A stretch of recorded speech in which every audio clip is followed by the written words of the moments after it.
Salom do'stlar, bugun kelinglar sizlar bilan Turkiyadagi eng yaxshi shaharlardan bittasi, shaxsan menga yoqadigan shaharlardan bittasi Bursa shahri haqida va Bursa shahridagi Bursa Ulug'dag'i universiteti haqida gaplashamiz. Birinchi bo'lib shahar haqida aytib bermoqchiman. Bu shaharga o'tgan yoz borish nasib bo'lganda 5 ta shaharga borgan bo'lsak, eng yoqqani aynan Bursa shahri bo'ldi. Shahar rostdan sokin, tinch, insonlari ham ancha yaxshi edi, mehmondo'st edi. Bursa haqiqatdan borib maza qilib o'qiladigan shaharlardan bittasi deb ayta olaman. Endi universitetga keladigan bo'lsak, odatga ko'ra universitet yopilib ketadi deb o'ylaydigan talabalar uchun universitet qachon ochilganini aytib o'tib ketmoqchiman. Bursa Ulug'dag'i universiteti 1975-yildan beri faoliyatini yuritib keladi va hech qanaqa muammosiz u universitet yopilib ketmaydi deb ayta olamiz, chunki ham davlat universiteti hisoblanadi u. Keyin universitetga kelaylik, kutubxonasiga o'tadigan bo'lsak, kutubxona mavzusida ancha rivojlangan universitet hisoblanadi Bursa universiteti. O'zini markaz degan kutubxonasi bor. Bu kutubxonada millionlab kitoblar topishingiz mumkin. Kutubxonada jim o'tirib dars qilish sizga yoqsa, ovoz chiqarish mumkin bo'lmagan salonlar bor. Aynan o'sha salonga borib dars qilishingiz mumkin. Yoki siz men bir o'zim dars qilolmayman, men kursdoshlarim bilan birga dars qilishni yoqtiraman deydigan bo'lsangiz, aynan kursdoshlar bilan birga yig'ilib o'tirib dars qiladigan salonlar ham bor. Xullas, nima qilgisi kelsa, xohlagan ishingizni qilaverasiz u yerda, Bursa shahrida. Faqat jamiyatga foyda keltiradigan odam bo'lsangiz bo'ldi. Kampusi judayam yaxshi, judayam katta hisoblanadi. Anadolu universitetining kampusi unchalik katta emas.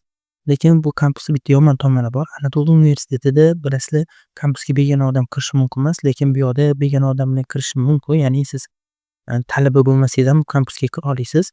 Chunki kampus ichida o'zini universitetning o'zini kasalxonasi bor. Ya'ni universitet kampusi atrofida fakultet binolari, kutubxonalar bor.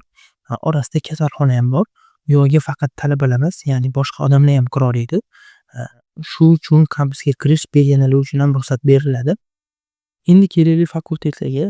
Tibbiyot yaxshi rivojlangan, lekin yoz imtihonidan o'tgan bo'lishingiz kerak bo'ladi. Agar siz tibbiyotda o'qimoqchi bo'lsangiz, diplom baholaringiz ham baland bo'lishi kerak bo'ladi. Iqtisodiyot, ta'lim, fan, adabiyotda, qishloq xo'jaligi, arxitektura fakultetlari va boshqa yaxshi fakultetlar ham bor. Xohlaganinizga kirib o'qishingiz mumkin bo'ladi. Endi qabul qachon ochiladi degan chiroyli savolga chiroyli javob bersam, Bursa Ulug'dag'i universiteti qabuli 10-iyundan boshlab 27-iyungacha davom etadi. Shunda saytga kirasiz, boshvuru sistemida hujjatlaringizni topshirasiz. Topshira olmasangiz, advayshamiz yoki o'zimizga murojaat qilsangiz, sizga yordam beramiz. Reyting mavzusiga keladigan bo'lsak, bu universitet 1500 talikda turadi. Yolg'on yo'q, reyting nisbatan past Anadolu, Sakarya, Qarabog' universitetlariga qaraganda, lekin shahar ham universitet ham zo'r, sifatli, ba'zi bir Istanbul markazidagi universitetlardan ancha yaxshi deb ayta olamiz.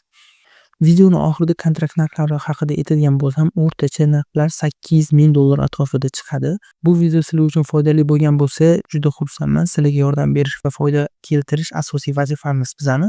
Kuzatishda davom eting, chunki bizning kanal sizga to'g'ri ma'lumot berish, sizga mos universitetlarni, yaxshi universitetlarni topishda yordam berish va yaxshi kadr bo'lib chiqishingizni ozgina bo'lsa ham hissa qo'shish maqsadida ochilgan.